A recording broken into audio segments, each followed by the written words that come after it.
Martin Buber, the Jewish theologian, said that the word God is probably the most confusing word that there is to people.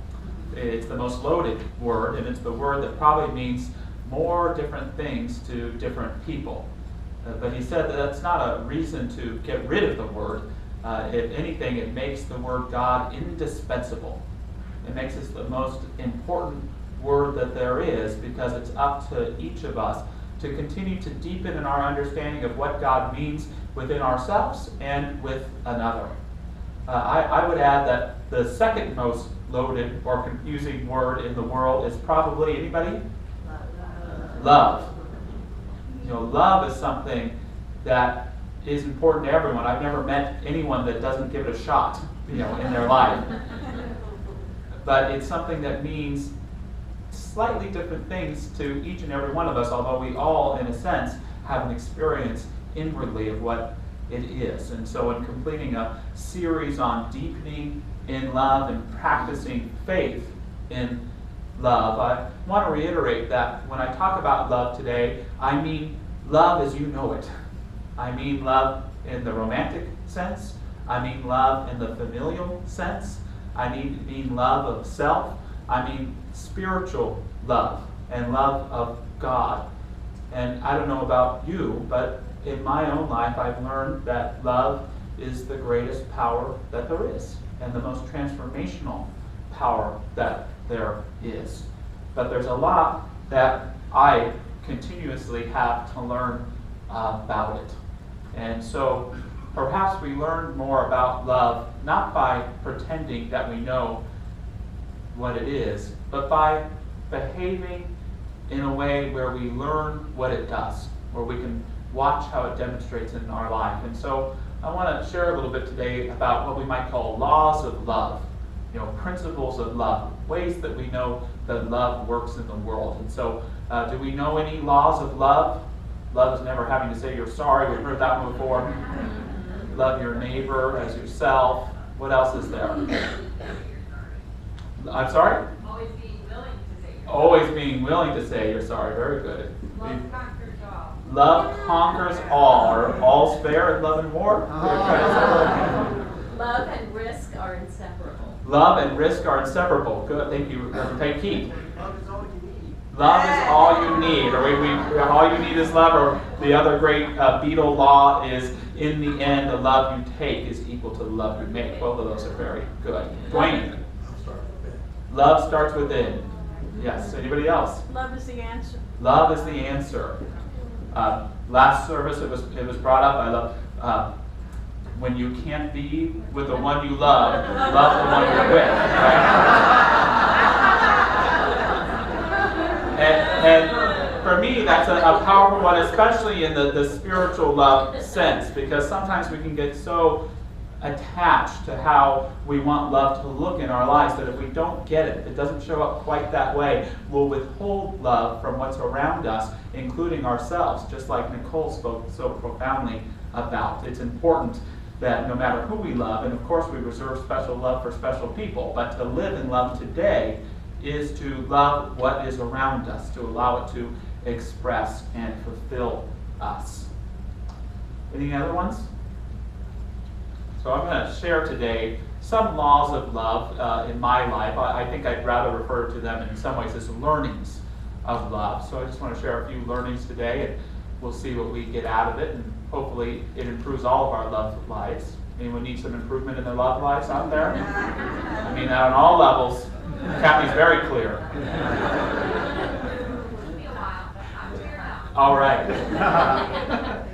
So the first law or learning that I'd like to share is that love is wiser than rationality.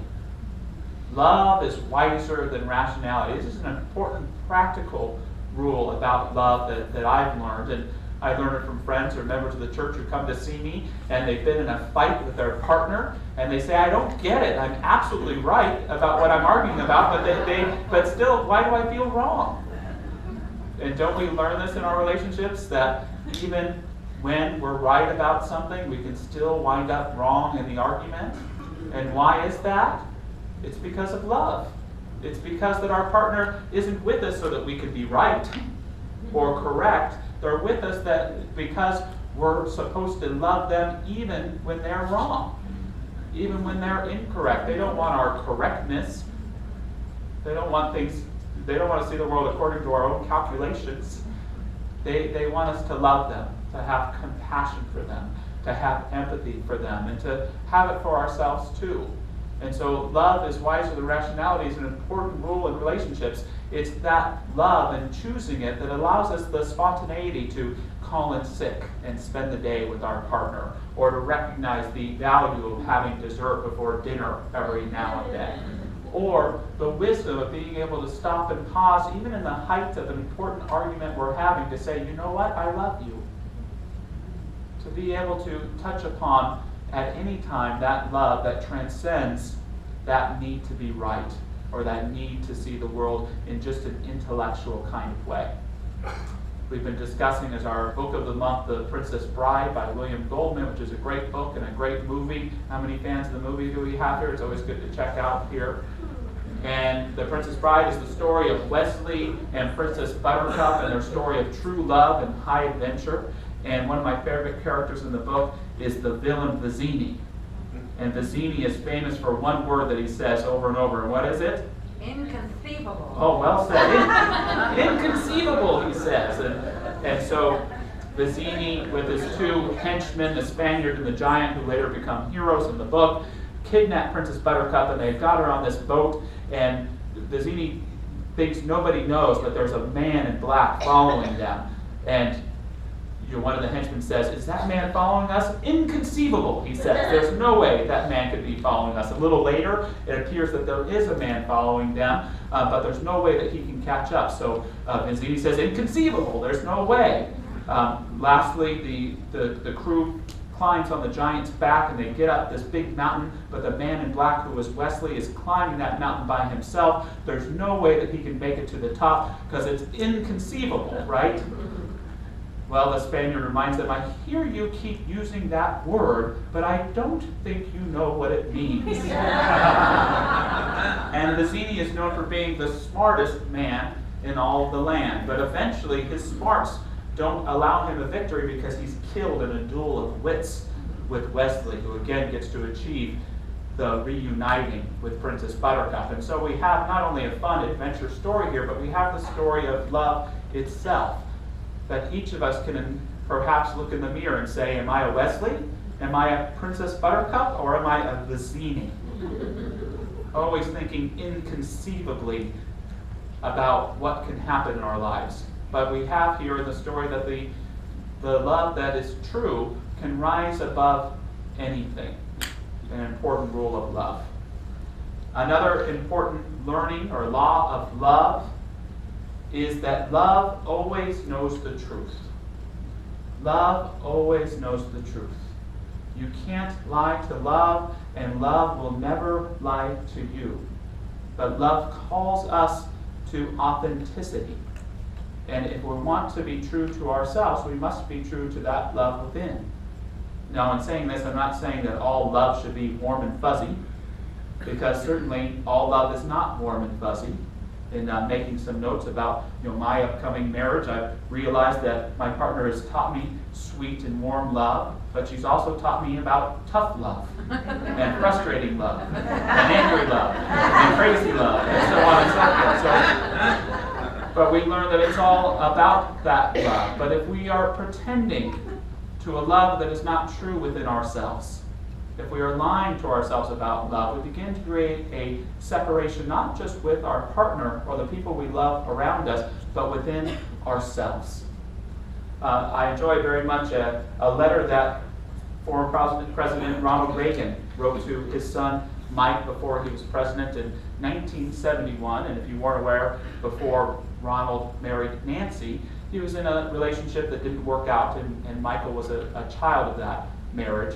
And he wrote him this letter, and I've edited some because it's a little bit long, but I think it's a powerful message about love always knowing the truth. Dear Mike, you've heard all the jokes that have been rousted around by all the unhappy marrieds and cynics. Now, in case no one has suggested it, there is another viewpoint. You have entered into the most meaningful relationship there is in all human life. It can be whatever you decide to make it. Some men feel their masculinity can only be proven if they play out in their own life all the locker room stories, smugly confident that what a wife doesn't know won't hurt her. The truth is, somehow, way down inside, without her ever finding lipstick on the collar or catching a man in the flimsy excuse of where he was till 3 a.m., a wife does know. And with that knowing, some of the magic of this relationship disappears.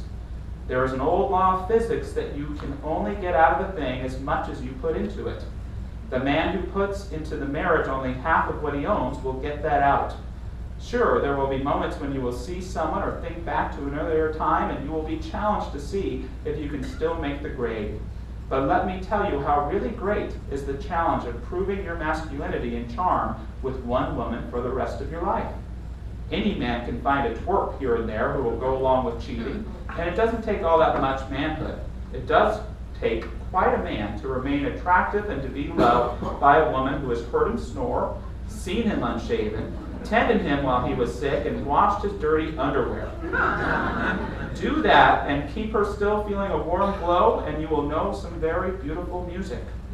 Mike, you know better than many what an unhappy home is and what it can do to others. Now you have a chance to make it come out the way it should. There is no greater happiness for a man than approaching a door at the end of the day, knowing someone on the other side of that door is waiting for the sound of his footsteps. Love, Dad. Beautiful. And a little old-fashioned, but beautiful nonetheless. And I like that idea that when it comes to love itself, it's something that we always want, waiting and wanting us on the other side of that door, to be aware of it in ourselves and with what's before us. A third learning or law of love is to do your best. Love never asks anything more than any of us than the best we can. And often, even giving this series of talks this month, people come to me and say, well, I'm divorced, so I failed at love. You know, my relationship was a failure, it didn't work out. And my response to that is, when we're sincere and doing our best, sometimes the love that brought us into a relationship can be the same love that takes us out of it. The question is, or when I've ever been faced with a failure in a relationship, the question is, did I do my best? And if I did my best, then it's time to move on and let go. But if I didn't do my best, well, now it's time to start. Whether it be with that person in the past or it be with whomever comes next. The idea is to always do our best in terms of love. Sometimes the relationships, and I know people in this room know this, that didn't work out actually became the greatest teachers and preparations for you to step into the relationships you knew in your heart you were capable of having. Tonight is a holy night for many of you. It's Oscar Sunday, the holy day, right? And so to discuss, movies briefly, two of my favorite movies is the one that I've been talking about, The Princess Bride, and another one is It's a Wonderful Life, Frank Capra's classic. And an interesting thing about both of those films, both of them are almost on every critic's best list of like the 100 greatest movies. They're both usually right in the top 50. But what some people don't know is both of those films were box office flops. They were bombs. It's a Wonderful Life, Frank Capra's story about a suicidal man who gets to find out what life would be like if he never existed. Was released in the theaters in 1946, and people thought, that's too dark for a Christmas movie. I don't want to see that. And even though it had James Stewart and Donna Reed in it, not that many people went. And it was such a failure in the sense that the movie theater kind of released copyright on it. So there was this little upstart thing called television. And they were able to get the syndication rights to it, and so they started showing It's a Wonderful Life all of the time. And before you know it, it became one of the most beloved films in America.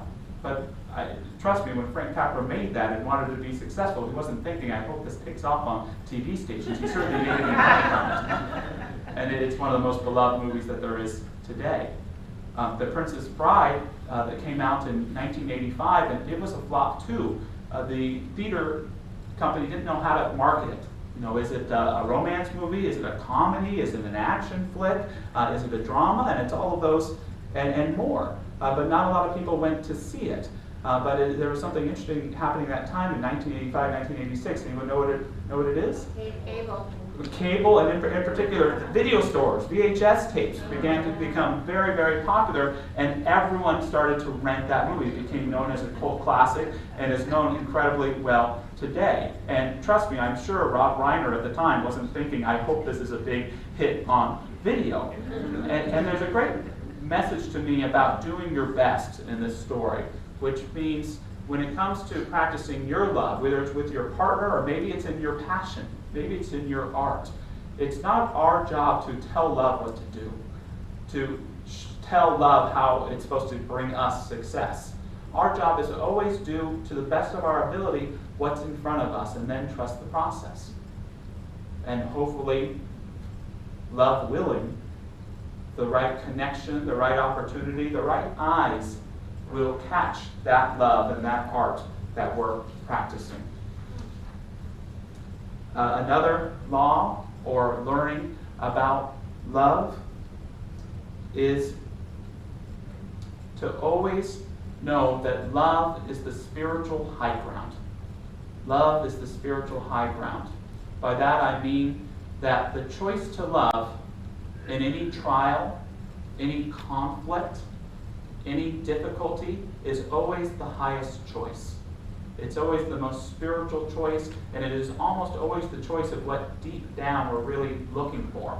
Whether we're in an argument with our spouse, struggling with a child or a parent, or in our career with life itself, to choose love is to always take the spiritual high ground. We have a wonderful congregant here. Her name is Lori Lee. If you don't know her, I hope you meet her sometime. She's not here today. And she's been in our foundation class. In our foundation class, each week we practice a different spiritual practice. How many of our foundation class are in here today? Oh, quite a few of you. Awesome. Hello. And so one of the practices was journaling. And Lori wanted to build a better relationship with herself relating with her children. And she wrote a little journal entry that she agreed to let me share today. She says, "Wow, taking seriously my intentions of letting go more and not trying to be all up in the lives of my kids, I reaped some small but profound benefits. 2 weeks ago, I worked at not calling my daughter, to live my life and not be worried about hers. Intentional adult work. What a payoff. I felt so much healthier knowing that God and she were sorting out her stuff, and I had really no business stressing out myself and her. I gave it to God, but also worked hard. She called the other day. She simply told me about a rough day she had at work. I listened, grateful that I listened. Then the shocker of all shockers came, when she started quietly and with slow little statements telling me that I was the best mom she could ever have, that I did all the right things for her, and that she was grateful. My gosh, how we try to get that from them, but in all the wrong ways. No more guilt with them anymore. No more, no more, no more. Time to grow up, Mom. I will be there when they need me, not when I think I should. I am so blessed to even have these thoughts now. Stay the course, Lori. Thank you, God." Is there a lot of wisdom in that one? Yes. But that's one of the highest choices we can ever make is love. Because when we realize we're making it, we're almost giving ourselves always what it is we're really looking for. It's important to remember that anger is often the easy choice. Judgment is often the easy choice. Thinking we're right and holding to it at all costs is often the easy choice. Love is the challenging choice. Love is often the courageous choice. Love is always taking the high ground because in it we give up, fight, and know the truth. And this leads me to the final law or learning of love today, and that is to trust. To trust love. It again is a courageous act, even though love is the thing most of us want more than anything in our lives. To trust love is to, in a sense, give ourselves to that greater experience. Thomas Merton, soon to be a Catholic saint, said, we must learn to realize that the love of God seeks us in every situation and seeks our good. One more time. We must learn to realize that the love of God seeks us in every situation and seeks our good. That's is that a Hallmark card, or is that a true statement? To be able to say that even in a challenge, God is there with an opportunity for me to claim my highest good. And that is the great promise of a spiritual love, not a whimsy-flimsy, foo-foo kind of love, but that strong and powerful love that allows us to confront anything that may be taking place in our lives with the conviction that God and Spirit is present right there. I struggle in my life to trust people. I struggle to trust myself at times too, and I still do. But I work harder and harder to continue to trust love, to know that if I trust it, its promise in return to me is to pull me through all obstacles.